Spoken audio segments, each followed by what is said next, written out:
Merci de rester fidèle à Moto TV. Chers téléspectateurs, voici le sommaire de votre journal. 6 ans après avoir exercé à Butembo, le major Toussaint Lenda Sambou revient comme président du tribunal militaire garnison de Butembo, devenu autonome. Son installation est intervenue ce mercredi 16 mars lors d'une cérémonie à l'hôtel de ville. Ce titre et bien d'autres vous seront développés dans un instant. La haute cour militaire de la République démocratique du Congo vient de procéder à l'installation des présidents du tribunal militaire garnison de Butembo. Cette installation vient confirmer l'autonomie de la justice militaire à Butembo, juridiction qui dépendait de Beni. Les cérémonies d'installation se sont déroulées à la mairie de Butembo ce mercredi 16 mars. C'est le délégué du premier président à la haute cour militaire, Nzaou Keba Jean-Claude, qui a procédé à cette installation. Ainsi, c'est le magistrat Toussaint Lenda Sambou qui est désormais le président du tribunal militaire garnison de Butembo. Lors de son installation officielle, le président du tribunal militaire a sollicité l'accompagnement de la population pour la réussite de sa mission. Suivons-le. C'est des sentiments de joie. J'ai été ici il y a 6 ans passés comme juge au tribunal militaire de garnison de Beni Butembo, et tout le temps que je faisais des audiences ici à Butembo, Lubero, le vœu était que Butembo soit autonome du point de vue justice militaire. Aujourd'hui, c'est la concrétisation. Vos pleurs ont été entendus, la hiérarchie les a suivis et aujourd'hui, ça devient une réalité. Donc, le tribunal militaire de garnison de Butembo est installé officiellement. Butembo ne dépend plus de Beni comme à l'époque. Nous sommes autonomes et je sais qu'un seul sentiment, c'est votre accompagnement surtout pour la réussite de cette jeune juridiction qui venait de naître. La mission m'a signé en tant que juge, c'est de dire les droits. Rien que les droits. Sans complaisance, dire les droits. C'est ça l'objectif. Mais votre accompagnement aidera ma juridiction de bien arriver à sa mission. De son côté, le major magistrat Kiadia Mouika Tom a été installé comme auditeur militaire près le tribunal militaire garnison de Butembo. Dans son adresse à la presse, celui-ci a félicité sa hiérarchie pour la confiance placée en lui. Pendant ce temps, il a demandé à la population d'avoir confiance à la justice militaire. Nous sommes installés aujourd'hui, nous venons d'être installés aujourd'hui. Il a pris à la haute hiérarchie de placer en nous la confiance.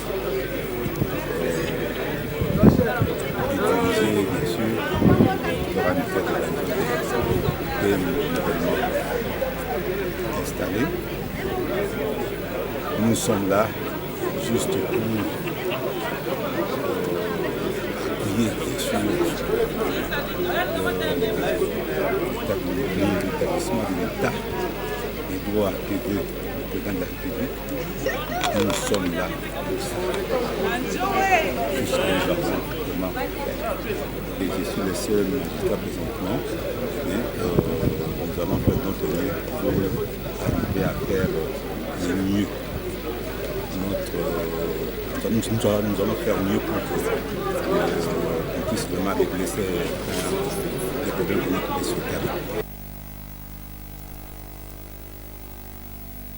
Le gouvernement de la République démocratique du Congo a doté le 33e groupement naval de FARDC opérationnel sur le lac Kivu de 7 embarcations. C'est dans le but d'assurer la sécurité des zones lacustres à l'est de la République démocratique du Congo. Ces engins ont été déployés sur les différents lacs de la partie est lors d'une démonstration sur le lac Kivu à Goma devant le gouverneur militaire du Nord Kivu, le lieutenant-général Constant Ntima Kongba, a demandé aux bénéficiaires d'en faire bon usage.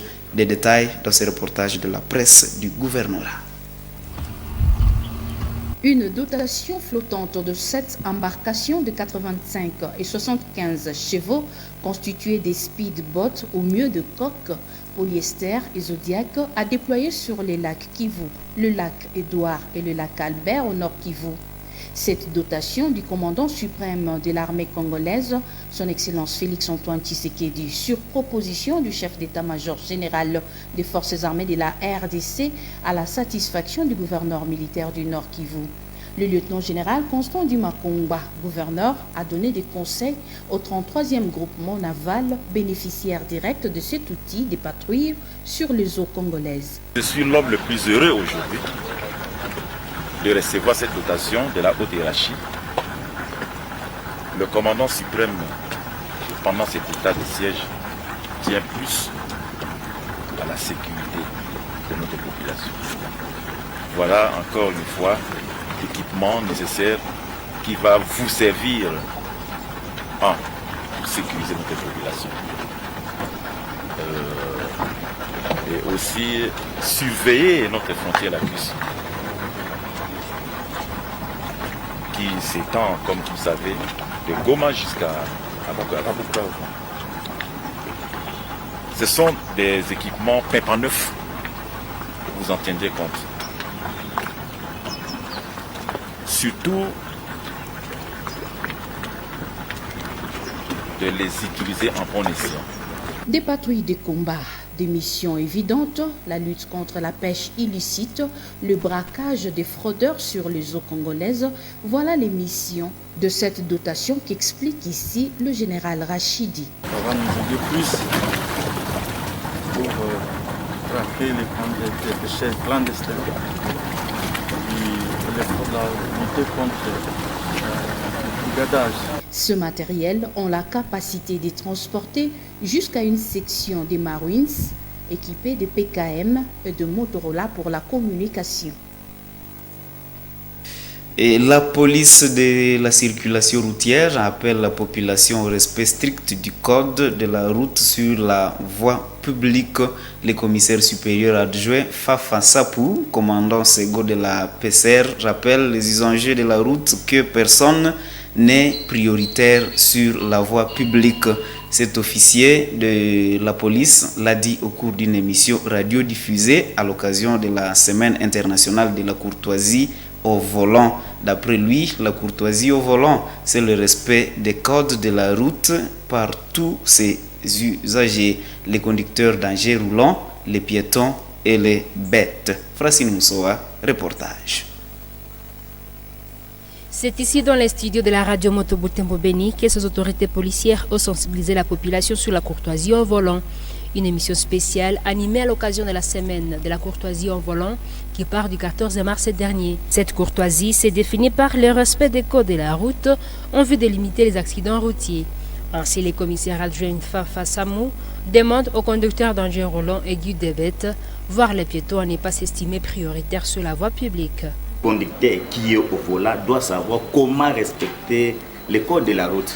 C'est ça. Donc, on veut parler seulement du respect du code de la route. Pour toi, savoir donner la priorité, quand la priorité vous est retirée, vous devez s'arrêter, donner aussi la priorité aux autres usagers et savoir comment se conduire quand vous êtes au volant. Quand vous êtes au volant, par exemple, éviter de causer au téléphone, ce sont des pratiques vraiment évitées, être prudent. Lancée comme une simple journée depuis 2001 par l'Association française de prévention des comportements au volant, la journée de la courtoisie au volant a gagné une semaine entière depuis 2008 en vue de lutter contre la recrudescence des comportements négatifs et d'incivisme au volant. Et avant d'éclore cette édition, mesdames et messieurs, l'honorable Jonine Katasoire a été de nouveau dans sa base mardi 15 mars dernier. Pour cette fois, cet élu de Beni a foulé le sol de Mpilinga en chefferie de Bachou.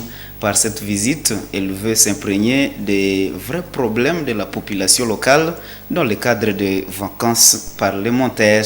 Des habitants de ce coin ont salué la présence de cette députée nationale à qui elles ont donné leur doléance. Commentaire, Eugénie Moussivirou.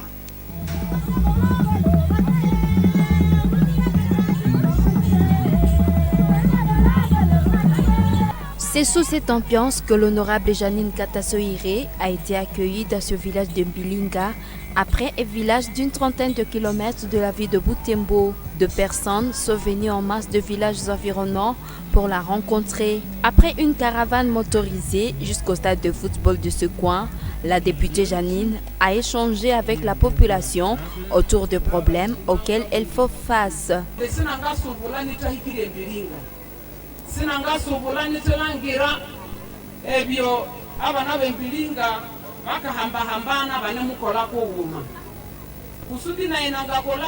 Je suis venu écouter vos doléances afin que j'ai des sujets pour lesquels plaider lorsque je vais retourner. Je suis également venu vous remercier et je suis sans ignorer que l'insécurité fait partie des grandes difficultés. Je vous assure, je suis en train d'y travailler de ma manière. Nous espérons que dans le jour à venir, tout ira mieux. C'est pourquoi, eu égard à ce qui précède, je vous exhorte à demeurer dans la prière.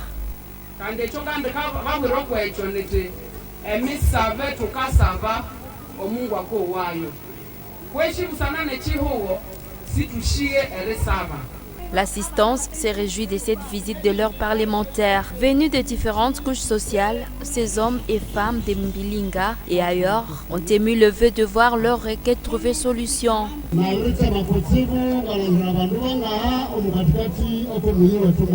Je suis fière de voir tant de gens ici présents. Nous sommes honorés par la visite de l'honorable Janine Katasoire. C'est tellement une grande joie pour nous. Cette grande dame nous aime énormément. Nous sommes chanceux aujourd'hui de l'avoir vue, de le voir de nos propres yeux. Nous remercions cette députée nationale pour sa présence dans notre contrée. Merci d'honorer notre invitation. Ça nous va droit au cœur.